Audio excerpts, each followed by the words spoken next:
Everyone,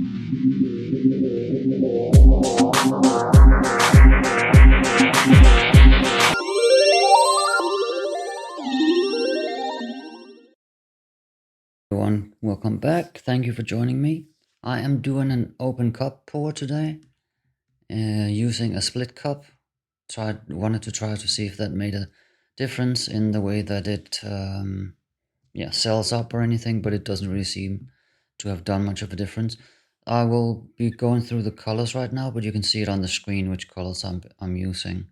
So instead I'll tell you that I use Malverk pouring medium. It's a German brand that is similar to Floatrol, and yeah, it works just as well.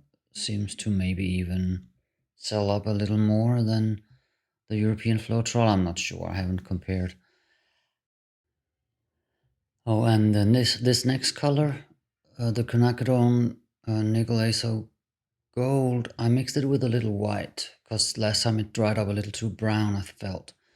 But I don't know if it was a good idea, because when you see the final result, the Nickel Azo Gold totally disappeared. I don't really see it anywhere in the painting, which is really a shame because it is a beautiful paint. But it got eaten up by the other colors. I don't know why. So this is a 61 by 38 centimeter canvas that I'm using. A little weird size, but yeah, that's how it is. And excuse me. Here, as you can see, I'm just putting down a puddle that I can put the open cup in, and then I'm filling up my split cup with one color in each chamber, except for one chamber where I mix black and gold. And I also put a little extra gold on top of the blue for some reason. I don't know why I did that, but yeah, I did. But I had this idea when I decided to do this that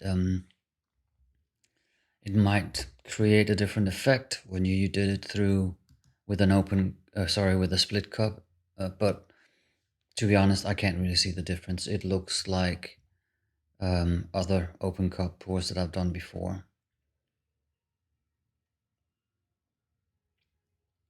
And I decided, instead of just doing one, I stop kind of halfway and then do another puddle. What I'm doing here is I'm putting a little cell activator on top. There was Nick from Dominic Schell's channel who suggested that putting a cell activator on top of the paint could be, maybe it would be like you're swiping when you pull the lip through the paint.